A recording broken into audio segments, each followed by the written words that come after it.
5.000 a Padova, 20.000 in totale nelle piazze del Veneto. Un'adesione oltre le aspettative per lo sciopero generale di CGIL e UIL contro la manovra del governo. Tanti i lavoratori che hanno sfilato in corteo. A noi piace il lavoro, è lo sfruttamento che non ci piace. Il lavoro è una bella cosa.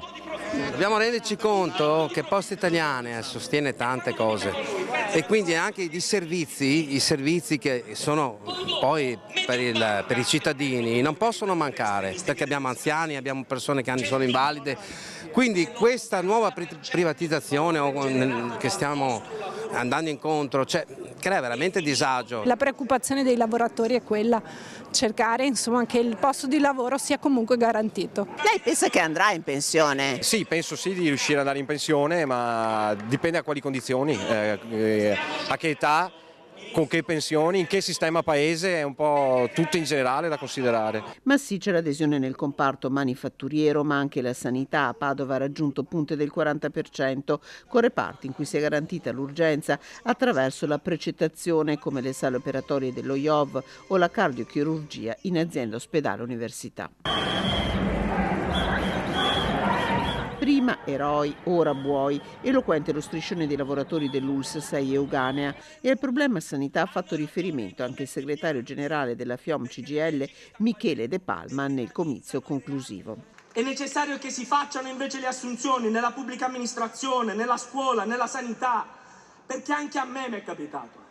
Quando tu c'hai tuo padre che sta male, vai in un pronto soccorso e stai lì per ore e vedi tuo padre che sta male.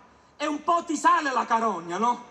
Ci devi pensare al fatto che quelli lì che stanno lavorando in condizioni inumane. E al posto di aggredire quello che sta lavorando, ti dovresti unire a quello che sta lavorando per cambiare la società dentro cui siamo.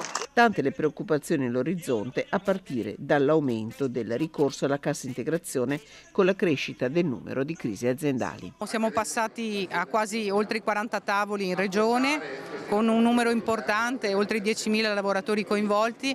La cassa integrazione in questo primo semestre è raddoppiata, ma addirittura con picchi in alcuni settori addirittura di triplicare. Questo è un dato molto preoccupante che chiede risposte anche sulle politiche industriali.